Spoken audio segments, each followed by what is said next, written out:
People collect all sorts of things: stamps, antique lamps, sports memorabilia. If you happen to collect cars and you're looking to make room in your collection, look no further than donating a vehicle to KAWC and Border Radio. Pickup is free, and you're helping this service bring you the programs you count on. Learn more at kawc.org/cars. What's up, Yuma? I'm Johnny. And I'm Ronnie. And on today's program, we are going to be joined by radio legend Jay Walker. Wow. And we're going to have another guest. Yes, we're going to have Melyssa from Miss Haberle's Learning Lab. She is a tutor for homeschool kids pre-K to 8th grade. And Jay Walker, I think, doesn't need any introduction. If you're from Yuma, been in Yuma anytime, absolute legend in radio. One of my idols, somebody I looked up to. So it's going to be great to have him in. Fun show. So stay with us for What's Up Yuma Radio, beginning right now on 94.7 FM Border Radio. And streaming now online through the KAWC YouTube and Border Radio Facebook pages. And email us at whatsupyumaradio@kawc.org. What's Up Yuma with Johnny Porter is sponsored by Yuma Electric Service, LLC, serving the Yuma area for more than 25 years. YumaElectricServiceLLC.com. Chili from Philly. Nick Papa Giorgio from Yuma. What's up, Yuma? Welcome back to another episode of the What's Up Yuma radio show. I'm Johnny. And I'm Ronnie. And on today's episode, and we're going to pronounce it correctly this time. We prepared. I think so. I wrote it down phonetically, and she's a teacher, and she agrees that we teach phonetics, but we don't use them in real life. Yeah, it's like, what is up with that? I don't understand it. But Haberle, Miss Haberle from Miss Haberle's Learning Lab, I should say Melyssa Haberle from Mrs. Haberle's Learning Lab. There we go. I got it right. I think I got it. Welcome to the show. Thank you. Yeah, I've been saying Haberle. So we've known each other. Completely wrong. I'm so sorry. You embarrass me. I need to I'm ashamed. Yeah. Okay. I know. So welcome to the show. Welcome to the show. Thank you. This is your introduction to the show. This is how it goes here. great. Us fighting. I love it. Anyways. So education, how long you been in education? What drew you to education? Because the Learning Lab is a tutor, like you do tutoring, right? But what was your early experience in education like, and why education? So, I've been in education for almost a decade, quite some time. To be honest, I went to school for public relations. Oh, okay. Like for what? What was your goal? That's interesting, because you came in here and the first thing you said was, "I'm nervous." I know. And I might puke. Yeah. There was vomit, there was sweat, there was no, I didn't get that crazy. But you did say you were nervous, but public relations is dealing with the public. Yeah. So explain, go into that. Why public relations at the beginning? Well, I was really interested in the music business, and I had interned with Warner Music and Sire Music, and I was trying to get into, working with musicians and doing all of the behind-the-scenes type stuff with music.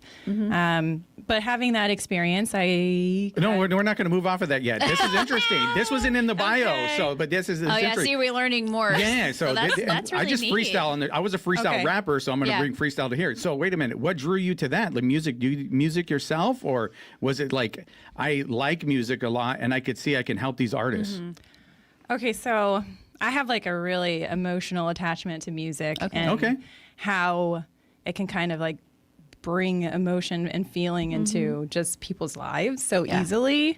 Like, to be honest, like when I think about it, I think how if you ever want to like see magic in real life, music can do that for you. It makes you feel things. It makes you want to dance, like all kinds of stuff. And so like the emotional attachment to me is where I wanted to be a part of that and kind of like help musicians give people that magic. It's art. And it's art. That's what I wanted to do, but but it captured you. Something about music, it captured you. It spoke to you, and you said, "Okay, I want to use whatever resources I have, my brain, what I know, to be able to help these artists because I'm so passionate about it at home." And let's see if Talon has music. Do you have music you could play so we see if she could dance to the music? No, Yeah, no, I won't do right. that. I mean, I could do it. No. Oh, snap. That's great. I like that. I didn't say it was going to be good, though. Oh, okay. You didn't put, that wasn't a requirement. Yeah, that's so, okay. So PR, that's what you went for. And so what happened, though? Like, pull on that a little bit more, on that thread. You were in the PR world or the classes, and it just didn't speak to you as much? Or what happened? Yeah, once I did the internship, I got to experience what that world was like, and it really just wasn't something I was interested in putting myself into. It's really heavy, like it's really, I don't know how to describe it without sounding negative. Okay, that's okay. You can sound negative. That's okay. Yeah. We'll dissect it. Yeah. You don't want to put yourself in a situation where you feel like you have to be like chasing people around like a puppy to move yourself forward, and I didn't really want to do So that. like you were working with the artist already. So like you had some interface. It was the artists where you had to do that. It was with, the people that the companies work with the artists. I had experience with some of the artists, but it wasn't even with the artists that you would. So it was hard to work with their management team or okay. So just even being in the office, it was very, you felt like, oh, I am a tiny little guy here, and they really made you feel like that, and it just wasn't something that I wanted to put myself through because it's not worth it to live your life feeling small like that. Yeah, no, absolutely. Yeah. So We're all about chasing your dreams here at the show. So I give you props for that, though, like being true to yourself and saying, you know what, this isn't it.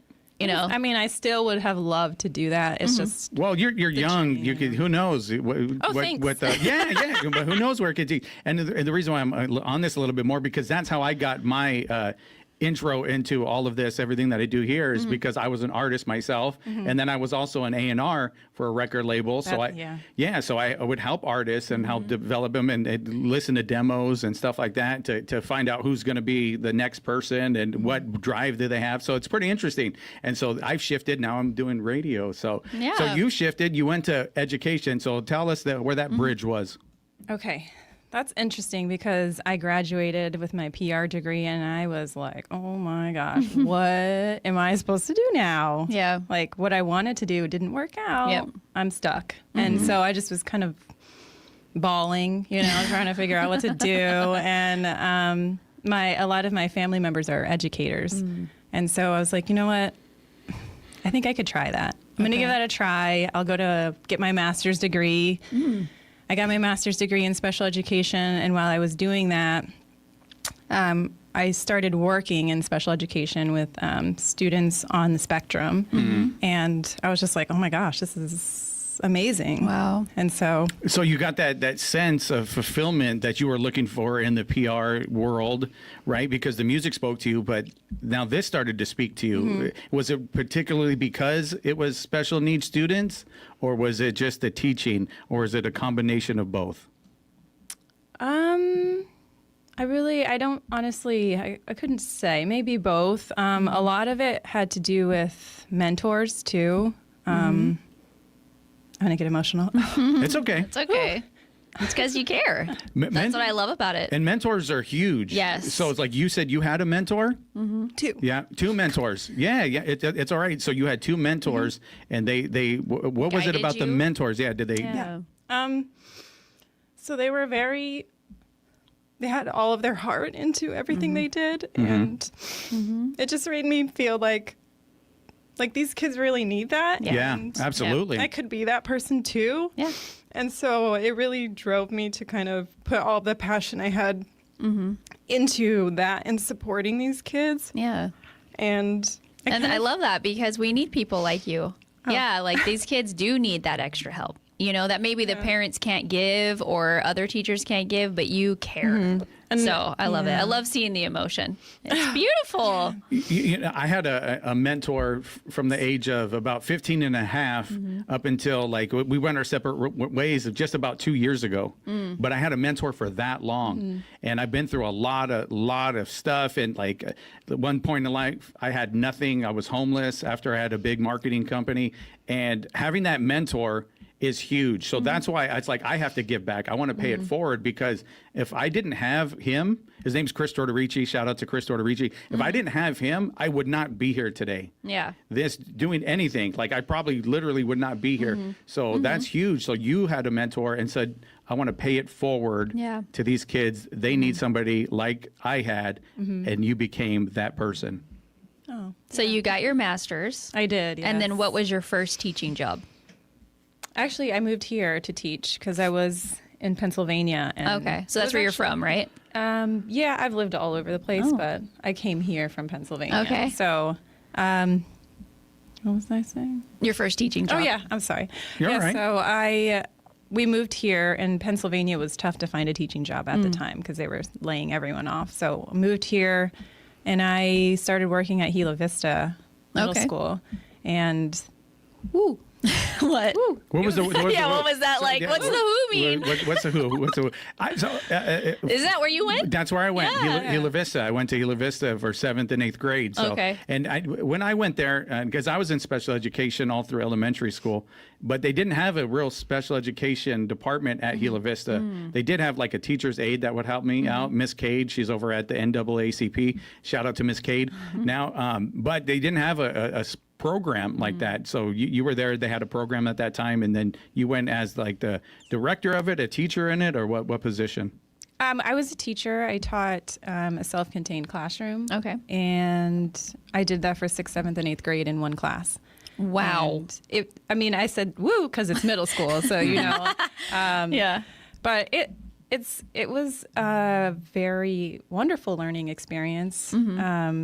I went through a lot working with those kids, and those kids, they tried so hard, and it was interesting to see the difference between them in my classroom versus them when because they would go out to other classes and spend time out in other classes, and it was just like I said, interesting to see the difference because the environment for them is so different from the type of environment they would receive inside of a special ed classroom. And I would like to think it was very positive for them and that they got to feel, included and a part of the school by the way that I tried to really press that into our principal at the time, that they needed to be as much of the school as the rest of the kids. Yeah, not separated. Right. Yeah. And so even though they were in my class, I wanted them to feel like they were still a part of the school. Yeah. And so I worked really hard for that. So what are some of the ways that you were able to do that, or like what was the pathway forward to make them feel integrated and part of the school? What did that look like?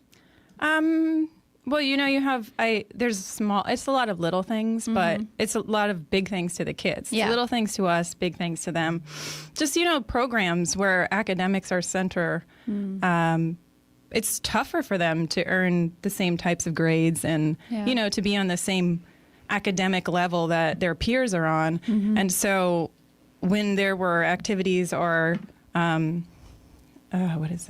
rewards for doing well academically, I would push that our kids were involved. Yeah. So they weren't originally involved to whatever degree, Or not Right. enough. or not enough. And then you said, you know what, we need to focus on this. And then when you bring an issue like that, usually you have to spearhead it and deal with all of the logistics that come with it. Was that your case? Well, yeah, I felt like I had to fight for them to be involved, to be celebrated for the successes they were making. And, it was kind of tough because you don't want to have to be like, well, come on, let's include them. Can we just we should already be doing that. Yeah, I agree. So having to kind of push that forward, it was kind of demanding on a teacher. Yeah, that's what I'm saying. For sure. It would be You're demanding. already teaching and having to deal with 6th, 7th, and 8th in one class. That must have been crazy. And then now you're like, hey, they need to just be treated like quote unquote normal regular kids. Why are we treating them separately? So would you, like the assemblies, would you have to take them to the assemblies yourself, or develop the awards or stuff like that? What did that look like practically once you started to get into that?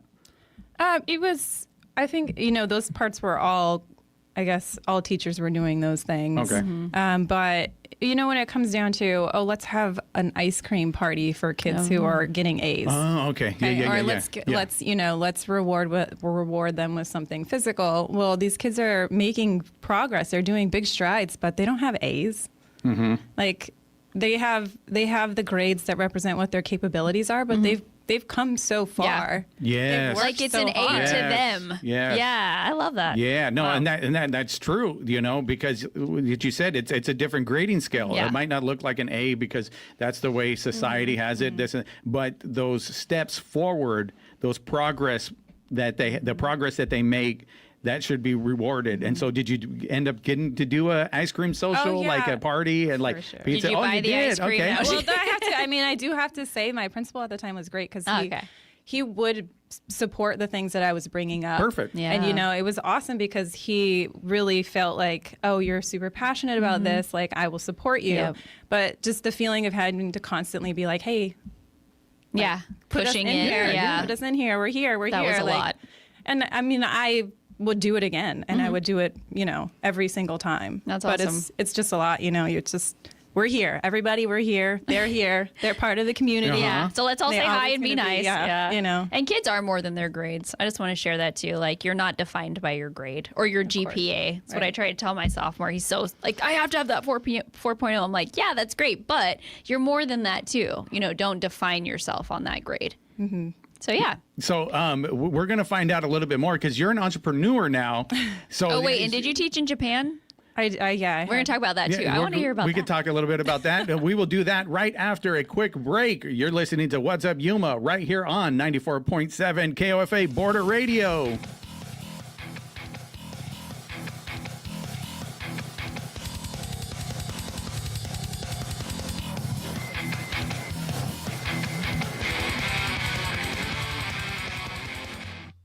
What's Up Yuma is sponsored by Yuma Electric Service, LLC, serving the Yuma area for more than 25 years. Specializing in residential and commercial wiring, services also include EV charging unit installs and solar-ready service panel upgrades. Information and consultation appointments at yumaelectricservicellc.com. Good morning. This is Cecilia Holland-Braithwaite from the KAWC Newsroom. An extreme heat warning remains in effect today in Yuma as we expect it to be sunny and hot with a high of 116 degrees. Light winds out of the southwest at 5 miles per hour, mostly clear tonight with a low of 85 degrees. Arizona Governor Katie Hobbs said on Wednesday that it's not a crime to notify the public about ICE raids, even in real time on social media. More details at kawc.org. Fort Yuma Rotary and Rotary Club of Yuma are presenting the Killer Dueling Pianos on September 13th at AWC's Shonen Conference Center. The 21 and over evening of live music and entertainment will help support Rotary's local efforts, including scholarships and community service projects. Information and tickets are at eventbrite.com.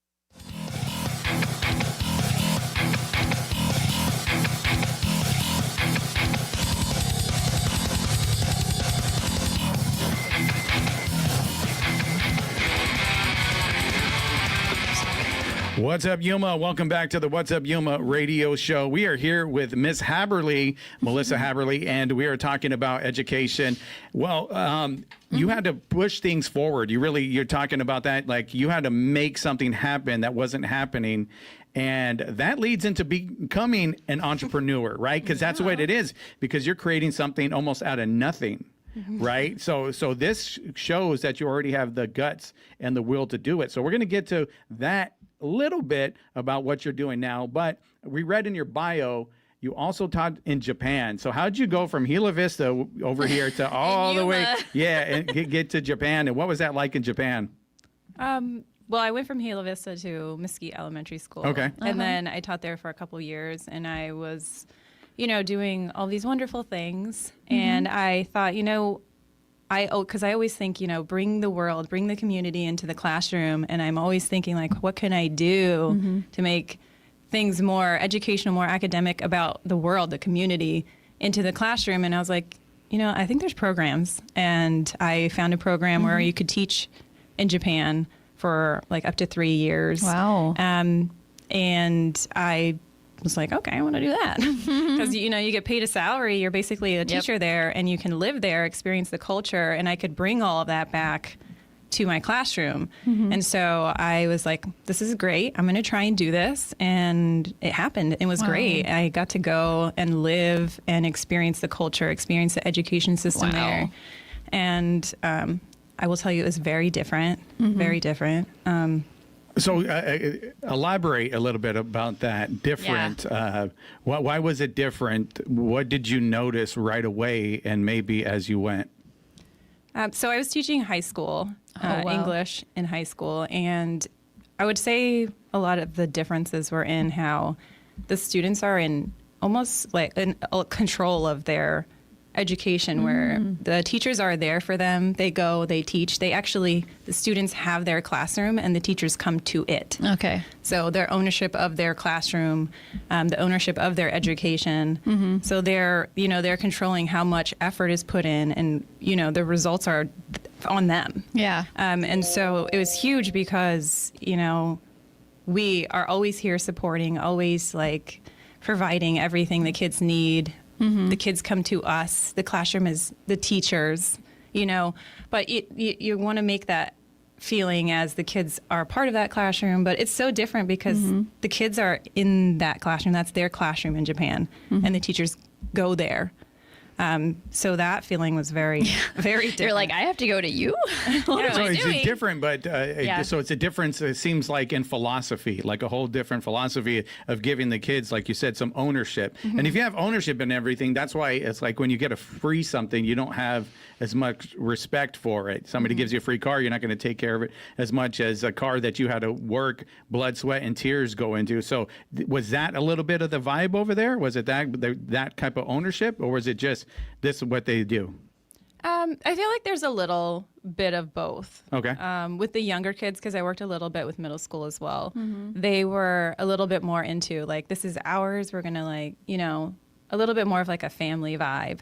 And then the high schoolers were more high school like, like this is whatever, like this is our classroom, but whatever. Yeah. And Well, that's how high schoolers Yeah, are. That's just like a everywhere. thing. Yeah, I got my 16-year-old, and yeah, that's exactly it. Yes. yeah. So, yeah, I don't remember. Okay, so that was Japan. And then you said you had to leave early because of COVID. Yeah, Did you go by yourself? I did. I went by myself. Oh, yeah. wow. This was before kids. Because I know you got two little ones. Yeah. So that's before. Yes, I did go by myself. But I think like the biggest thing I brought back from that was being able to, and I actually started a pen pal program with the high schoolers to talk with my old classrooms in first grade here. Because they're learning English, and so it's like a perfect level for each other. So they were able to communicate back and forth. That's and, cool. we did a little bit of learning that way culturally. Yeah. And just bringing back all of the things I got to experience and the education I picked up from across the world. So, So, and then awesome. you're talking about you wanted to go there to experience a different culture. And you did experience it. Some differences, like you said, the kids own the classroom a little bit more. They're a little bit more comfortable because it's theirs.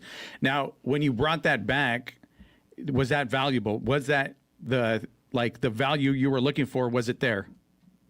yeah, there were also some things I noticed in Japan that I would say like were different in a way where I felt that we could better. And I could make it better Yeah. when I came back. So I did bring a lot of that back and made sure that in my classroom, the kids had places where they felt comfortable, where they could use to like calm themselves down. We're talking like first grade here. Yeah. So like give them ownership in that this isn't my space. This is your space for you to feel comfortable, for you to have a spot where if you're feeling like you need to share something, you can go there and I'm here for you to support you. That's awesome. So you opened up the talk. That's really, really cool. From Japan, what did you do? You come right back to Yuma into a school? And what school did you teach at when you came back? Yeah, I came back in I think the spring of 2020 because of COVID, and then I started back at Mesquite the next school year. Okay. So I taught first grade afterwards. We tried to get the pen pal program going again, and just trying to keep an open communication between the teachers I had worked with and keeping some shared culture in there. And even the kids loved learning, like, how do you say good morning in Japanese, you know, like all that stuff. And just, I want to learn. Yeah, how do you say How do you say it? Do you remember? yeah. Well, of course she remembers. Maybe. No, It's been a while. Well, okay. Okay, ready? Ohayo gozaimasu. I'm not going to repeat it. try. Yeah, I'm not going to try it. Or they say Ohio. Ohio? Ohio. Like, I could say Ohio. Yeah, I know Ohio. Yeah, you really like Ohio, like the state, Ohio. like you I'm can just say gonna the go same around thing. saying Ohio to Say everybody. Ohio. They're like, Ohio, Talon. they're like, are you from there? Or like, what are you talking about? Yeah, yeah. Well, Okay. yeah, let's move on Yeah, to... so you okay? We talked a little bit about that, the entrepreneur side. So Yes. you made a leap. Yes. You believed in yourself, and now you have this learning lab. Tell us a little bit about that and what you do at Barnes and Noble with it. Yeah. So I took a couple of years off because I have 2 babies. And, you know, being away from the classroom and getting to share a lot of time with my kids has kind of driven me to be able to do this business that I've always wanted to do. So I was like, I can build my own hours, you know, I could do all this stuff and it's going to be great. I have a lot of background in this, and hopefully like clients will see that I really love what I do, and I'm like passionate about making education something fun for their kids. And so that's kind of what drove me to do it. You know, I've been wanting to, but something where I was just in a good time in my life. I had the ability, I could do it, and I was like, oh my gosh, I'm doing it. And so I did it. Yeah, yeah. Just go for it. Yeah. And I was jumped in, and my husband's like, okay, go ahead. And I was like, all right, cool, I'm doing it. He said I could. All right. And go. So that's what I was just like. And you've let's been do like this. nonstop since you started. Oh, yeah. I mean, it was a little slow in the beginning, but I think, you know, a couple of people checked me out. And Yeah. then from there, it was just like, whoa. So what exactly did Yeah. you start when you started it? Well, like, what was it? What you knew you just wanted to be a tutor? What's the learning lab all about? So the idea behind it was that one of my major points is that I want to involve the parents in the kids' education, because being a teacher in the public schools, parents are very lost, but also like they're not part of it as much as I feel that they should be. They don't understand how to do the math. You know, they're having struggles with comprehending how their kids are learning, and so they're just like, you Leave it all. do that. Yeah. You know, like it's tough because it's so different from the way that they were learning when they were in school. And so I have almost every parent I've talked to is like, I don't understand how to teach them this. I don't understand how to do it myself. So they try to teach them the old way that they knew how. But there's reasons why that math has changed. evolved and things have evolved, is because you're trying to teach kids the background and the understanding of where all these things Yeah. come from. Math Like has we were changed. taught formulas, and then it's a little bit more like, okay, well, we need to know why, because that helps if you're Yeah. having the mind of like an engineer, right? You need to know a little bit more than a formula. You need to know why. So Yeah. So you were saying you work with homeschool parents that maybe need that extra help to teach their kids. Right. I do work with homeschool parents a little. yeah. So I think she's at the public school kids a little Yeah. bit more. Oh. And, and then so you, almost like you help become like an advocate for them too, or So I do. I work a lot with parents who have students with special needs, and Okay. I do. I will speak with them about making sure that, you know, if they're still in public schools, that the parents understand that they have a say in what's going on with their kids and what's going on with their IEPs, individualized education plan. They're like the mediator. You're like can explain a little bit, because I'm sure parents are lost. Do you, absolutely. Yeah, I'm a parent. I'm lost. So yeah. Do you meet in their house or somewhere? So I provide services at like the Yuma libraries, Oh, cool. but I also will go to their homes if they prefer that. Awesome. Maybe that makes the child feel a little bit more comfortable, and the parent too. Some of them, yeah. Yeah. So what do you do at Barnes and Noble? We got about a minute left. So Barnes & Noble, we started a little partnership where we're going to be doing monthly story times. So we'll choose a story and create some craft. sort of craft or a fun activity. And I actually have a local environmental science teacher that actually comes with me, and she does a great job of teaching some great science facts that go with them. And our next one coming up Has to do with poop. Oh, well, okay. I'm in. All kids love that, dude. Educational. Like, Educational. say that to Remy, my dog. She's like, I'm there. My Yeah, dog. yeah, why not? Like, yeah. They find it hilarious. Like, Yeah, no, that's they great. do. Yeah, that is perfect. So that's Barnes & Noble, and it's like, which Saturday of the month? We don't have a set Saturday, but Okay. this Saturday is the 16th. So Cool. August 16th is the next one. Amazing. So if somebody wants to find out more information about your Learning Lab and Barnes & Noble, where do they go? You can visit us on Facebook, Mrs. Haberle's Learning Lab. Awesome. And you're on Instagram. Oh, Instagram too. Yeah. See, social media. All right. there you go. So it was really good to get to know more about you. I'm Yes. glad you did great. Yes. Yeah, you were great. So We have more to talk about Yeah. next time. yeah, you didn't seem nervous at all.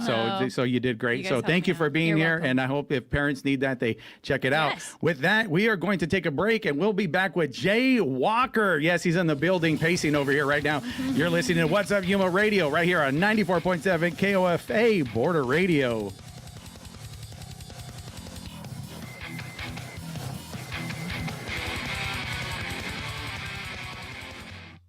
What's Up Yuma is sponsored by Sunrise Cleaning, serving the Yuma area's residential and commercial cleaning needs.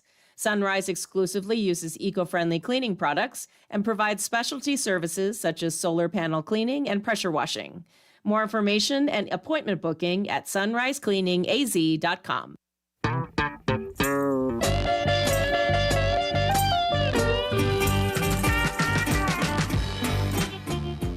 Hi, this is Jared J.B. Boyd, and this week on Bill Street Caravan, we have the electrifying Sacred Soul of the sensational Barnes Brothers.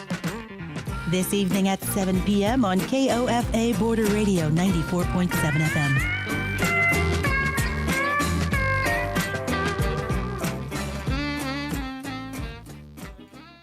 Christina's Closet will host Swing for a Cause, a golf tournament in support of the organization's ongoing mission of helping individuals return to the workforce. The event, including lunch, raffles, and prizes, will take place on September 13th at Cocopah Bend RV and Golf Resort. More information and tickets at christinascloset.org. For KAWC News, I'm Cisco Stargazer, Education Solutions reporter. A Yuma school bus caught fire late Tuesday afternoon at approximately 4:30 p.m. The bus was a Yuma Schools transportation bus, which serves Yuma School District 1 and Yuma Union High School District students.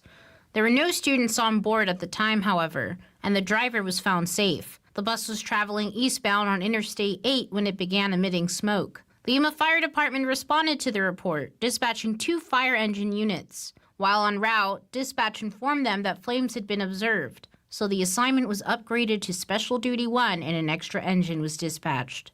Responders determined the bus was propane-powered and after shutting off flow, found no propane leaks. District 1 thanked first responders and emergency personnel for their swift response and noted that the incident is currently under investigation to determine the cause of the fire. For KAWC News, I'm Cisco Stargazer. The city of Yuma is hosting the Donnie Crump Over the Line Late Night Tournament on August 9th at the Pacific Avenue Athletic Complex. Men's and women's teams of 2 players will compete in a series of pool games, followed by a single elimination bracket. Registration and information on the events calendar at yumaaz.gov.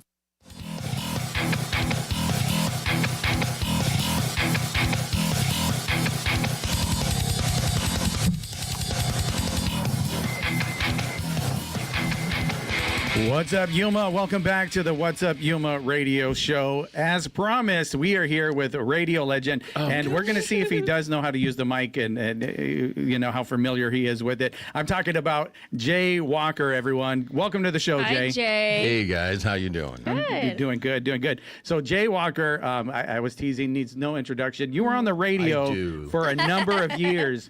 No, I don't think people forget. No, you Yeah. know, no, they do. Yeah, they they forget. forget. Oh, no, nobody forgets you. It is 2025. We have very fast forgetters. When was the last time you were on radio? What the year? 2012. 2012 was a Yeah. The 'cause la- when I left radio and opened up the restaurant. yeah. Oh. But for 12 years into it, you made a name for yourself here in Yuma more than any other radio personality in Yuma has ever done. I don't know about that, but Yuma really grabbed onto me. Yeah. I mean, I I don't even know where you want to go with this, but I mean, I remember taking the morning show job at one point, and I said, if you give me the job, I said I'm going to take it like I'm running for office. I'm going to be shaking hands and kissing babies. I'm going to be about the community. That's what I'm talking. That's where I wanted to go with this. Yeah, that's exactly Talking it. about kissing babies. Yeah, and so I originally heard, and I guess this is wrong when I saw your bio, I originally heard that you were a chef at the Crossing and somebody told you you had a great voice for radio. Is that partly true, or is anything? I worked at the Crossing. That part is true. Oh, okay. But The rest is folklore. I can stream it. I've told the story a number of times. So just basically, I was opening up the Crossing. I was the opening shift, getting the restaurant ready, listening to the radio. Did the morning show was doing a big promotion, and long story. The morning show, and let's give some context here. Yeah, what's that? I'm just not afraid to say any names stations or anything. We're going to be right, fine. we get Yeah. that. Okay. Yeah. So I'm going to just give some context for Okay. you're working there. You're a chef, and the station is 100.9 The Jet. Yes. Which was a pretty popular station at the time. You're Yes. listening to it. Yes. And they have a contest or something. They have a contest, and it was who would come up with I think back then it was all the best rock and roll all the time. 100.9 The Jet. Wow, I think that was it. Wow, that's Oh my pretty good. I haven't gosh. heard that in forever. Yeah. So they had people call in. And I guess they had like about 80 people who'd signed that. Back then it was reel to reel. This is way before the internet, everybody. And what they did was they would play back three of the people every morning, and then people would call in and vote for the person that they liked the sound best of. So that the two people would fall off, one would like move narrow it forward, down, yeah. and then narrowed it all the way down to one, and I won. Wow. Gotcha, Were you okay. surprised? Yeah. You're like, I was really happy I won, but the big prize was that I got to be on the Dave and Dee morning show, morning show DJ for a day. So Dave and Dee, that's on 100.9. Yes, The 100.9 Jet. The Jet. Yeah. They were local Yes. morning show. Oh, okay. You So know I don't- Dave Nash? Oh, it's Dave Nash. Yeah. Dave. Okay, so shout out to Dave Nash who's doing a show next door. Yes. Or we're on this station, but the studio's next door. He's here now and he's doing some stuff. So yeah, Dave Nash. So he was the D, and who was the other D? D-E. Oh, D Bell. Okay, D Bell. Okay. D Bell was her name. Dave and Dee. So yeah, I did that show, and I just was so happy. And then, were you a fan of that show? Did you listen to that show? I'm in the Crossing restaurant where you got the radios on and the music going because nobody's there. It's just you in the kitchen getting everything prepped for the day. Yeah. And then, so you get involved with morning show antics and, and all that stuff. Yeah, and I love, so we have fun here on this show. I like to have fun. Yes, you So do. antics is great, right? Because that, to me, creates a good radio show. You got to have that, especially a morning show. You want it fun and lively. So you're having fun over there cooking at the Crossing, listening to the D&D morning show. And now, because you won, because you do have a good voice for radio. Yes. You definitely do have a great voice. If you see my face, that's why. Yes. So and that's what they say about radio That's people. right. It's like that's why they're on the radio, because they don't have the face. But you do. So That doesn't apply to me. No. No. When people tell me, "Oh, you got a great voice for radio," I do not believe them at all. Like, no, you just used to hearing me. Like, that's what it is. People just used to hearing me. Over yeah, exactly. It's like I don't have that natural talent, but you did, and you proved it because you won this contest. I won the contest, and that was, the big thing. And I went back to work. It was over. It was like a one-time thing. It was a one-time thing. And you're like, okay, I'll go back to cooking. So it was not. It was just I Yeah. won a contest, so I got to go be a DJ for a day. So a DJ. So explain. So you did the breaks in between the songs, or were you in there with D&D? What happened was Dave and Dee were just doing their normal show, and I happened to have an extra mic in the studio, so I was Gotcha. part of the Okay. morning Gotcha. show. So you got to Okay. hang. But it was about a week later. I came home back way before cell phones and back when you actually had the Like a house phone? no, well, yeah, that, but you had the what do you call it, the message units. You had to put it the on a answering tape. machine. Answering machine. Yeah, there you go. Thank We're you. playing charades here Yeah, today. yeah. I'm so excited. I came home and on the answering machine back then, when like I said, Dave was there, but Shannon Stone, who used to work for KYMA, she was the actual program director. Well, that was the phone message was from her and said, "Hey, we really liked what you did on the morning show with Dave and Dee. Would you like to talk about maybe doing weekends?" Oh, cool. What was your reaction when you heard that? I jumped through the roof. Finally. The next few days, I found myself in the walk-in at the crossing. I'd like get the label of some and start reading. You would try to read it like a radio guy? Yes. I love that. People would come into the walk-in and look at me. Oh my gosh, He's Jay. lost it. It's gone to his head. His one DJ spot went to his head.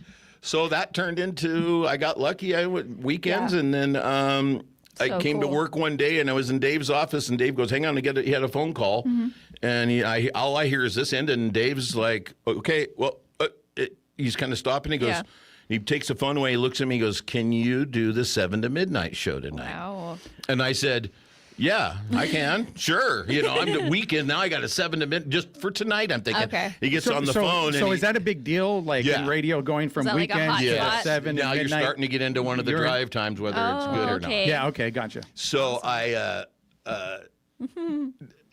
get lost where I'm at. Oh, so 7 to midnight. 7 to midnight, and then Dave puts the phone down and he tells the guy, he goes on the other line, he goes, "Okay, I got you covered. You're good."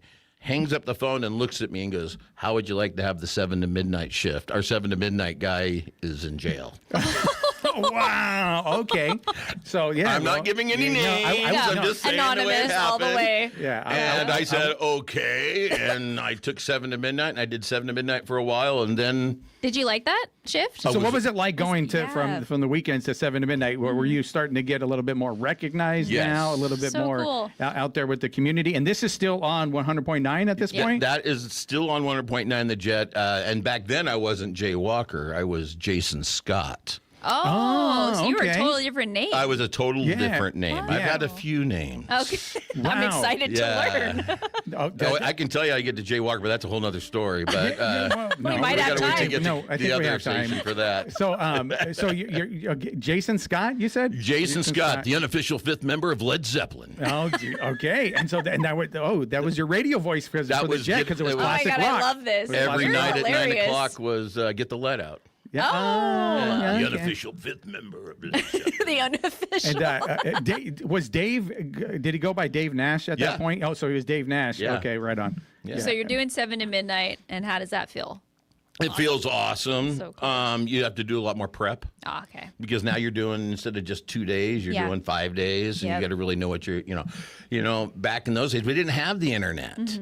I had a rock and roll encyclopedia that was, I swear, this thick. And I'd come up, if I knew I was coming in or out of a song, I'd go to that band and find out some trivial facts about it that you could throw in between the.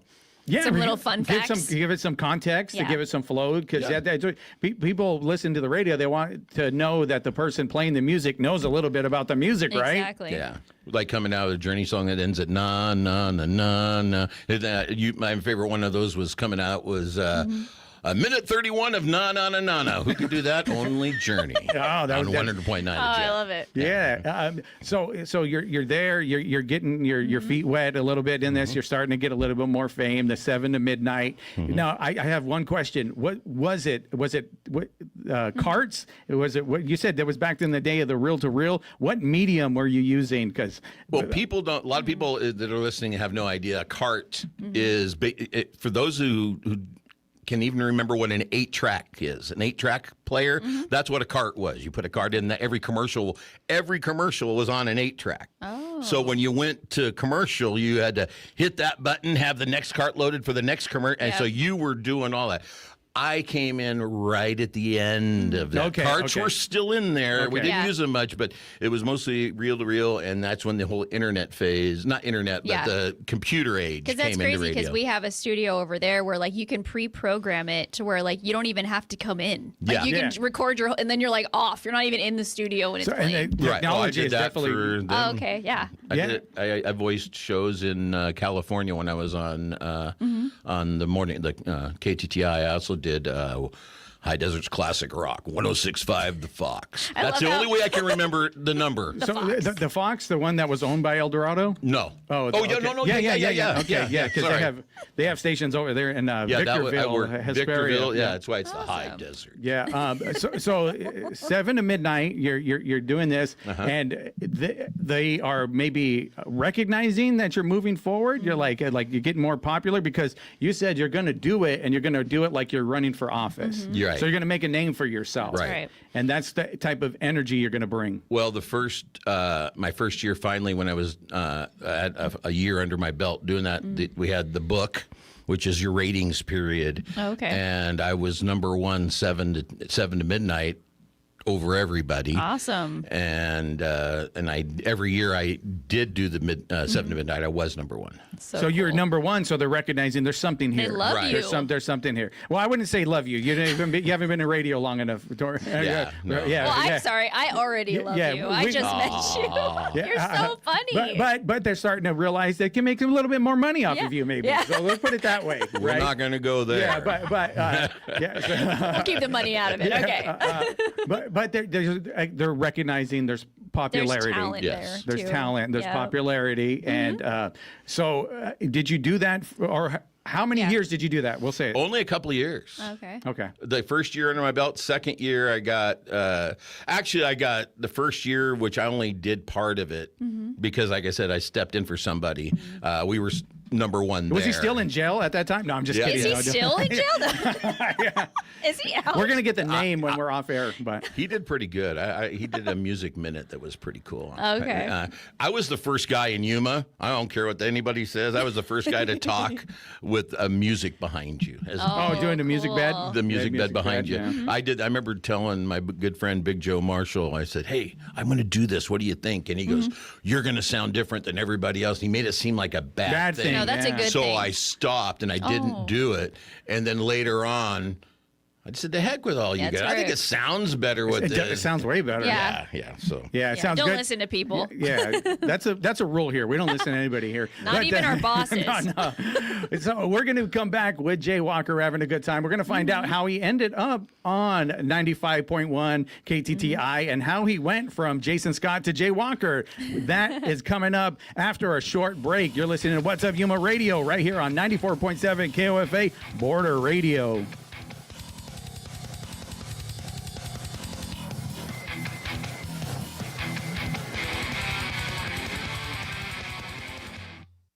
The Strong Beginnings Project will launch a financial assistance grants program on August 1st for Yuma County families affected by autism.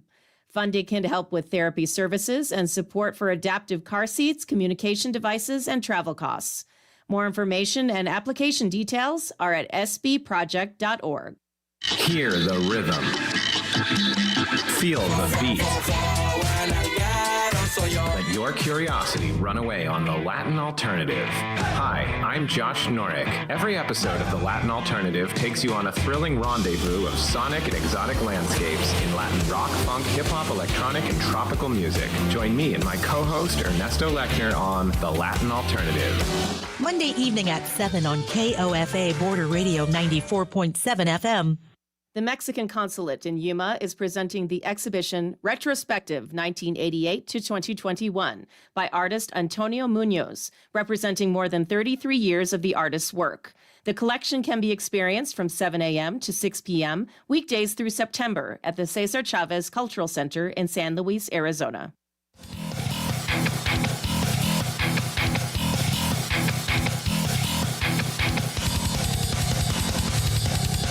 What's up, Yuma? Welcome back to the What's Up Yuma radio show. We are here talking to Jay Walker, and we want to find out how you became Jay Walker, going from 100.9 The Jet to 95.1 KTTI. Tell us a little bit about that story. Well, I was doing 7 to midnight on the Jet, and back then KTTI had a guy named RJ Bones. Okay. Well, he was the morning show host there, and he was awesome. He was really good. Everybody loved RJ. And RJ took a new job in Colorado, like a lot of people in radio. They do that. Yeah, when I got in radio, I found out like a lot of people go around, they travel, they find different jobs, and that's trying to get to a bigger market where the money's better, that kind of thing. And I just want to give some context too that 95.1 KTTI is in the same building as 100.9 The River. So I mean 100.9 The Jet. Sorry, it's in the same building. Now it's the River, but it's the same building. So they're there, and so when he leaves, an opportunity awakens. It opened, but the GM came up to me and said, "Hey, we need somebody to fill in while we find a new morning show." Yes. And I said, "Okay." And he goes, "Back then I was hourly." Okay, it was no salary because I was just doing hourly because whatever. And he says, "I'll even double your hourly wage." Whoa. You're like, heck yeah. Oh, yeah, okay. I said, but I looked at him and I said, "I'll do it, but I'm not leaving the Jet." Oh, okay. Even though at the time, KTTI was a perennial number one in this town. It always has been type of thing. And so, but I was saying no to that. Wow. Now you want to get into a radio career. And they say, "Hey, you're going to work at a place. We want to put you at the number one time slot, the number one radio station in town." I'm saying, "Yeah, no, I'll just do it for a week or two. I need to stay on my rock show." Yeah. So anyway, I did it for 2 weeks. He asked me to do it 2 weeks. At the end, he came up to me, Mad Dog Madigan, Mike Madigan was the GM. He came up to me and said, "I need another 2 weeks. I promise." He goes, "We'll have it in 2 more weeks." Okay. So I went on and did it for 2 more weeks. Well, the thing was, the very first day on the radio, being a rock person, I said to everybody, I said, "I'm going to be honest with you. I don't know the difference between Merle Haggard and Dolly Parton. I don't. Yeah. But with your guys' help, maybe you can teach me and I can become a big fan along with you." That was my shtick, just being true. You were honest. You were exactly. Absolutely. I don't listen to country. You were real with the people. I'd come out and I'd say somebody's name wrong, and I'd say, "Did I say it wrong?" People would call up, and so long story is he came back. I came up to my GM and I said, "You know what? It's been 4 weeks now. You haven't found anybody." I said, "I'll do it for 1 more week, but at the end of the week, if you don't have anybody, I want the job. I want the job to take it."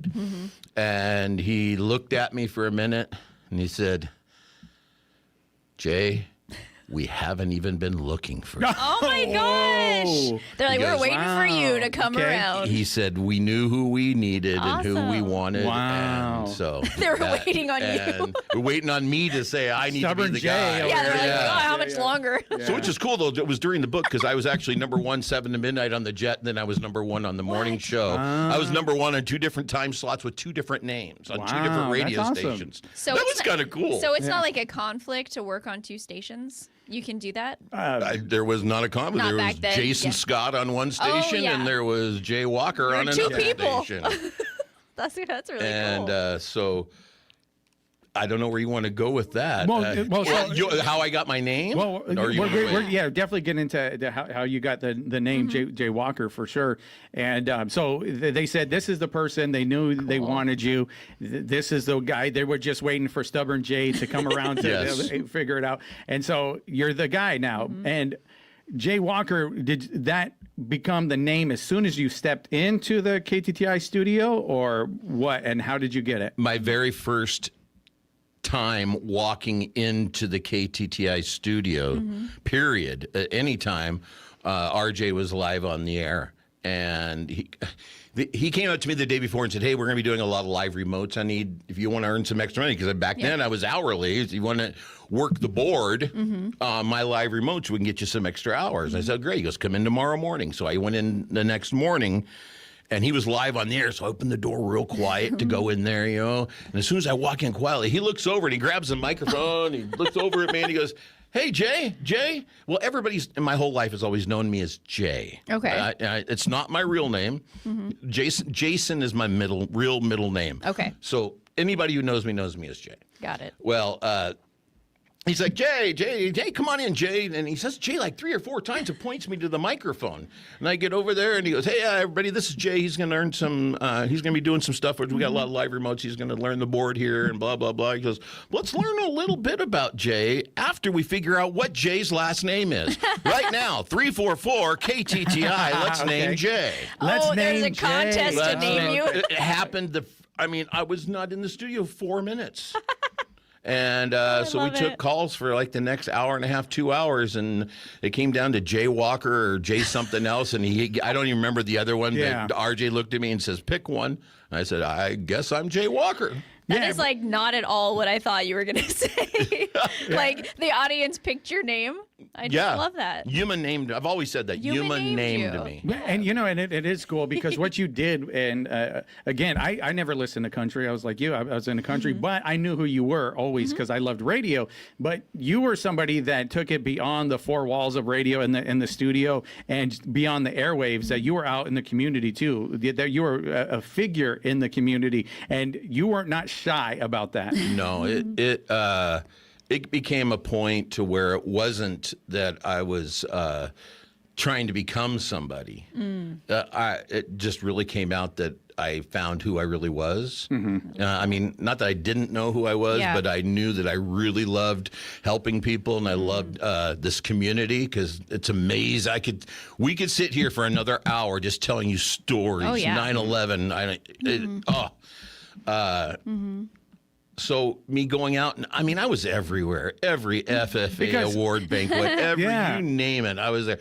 But it wasn't because like I felt like I had to be.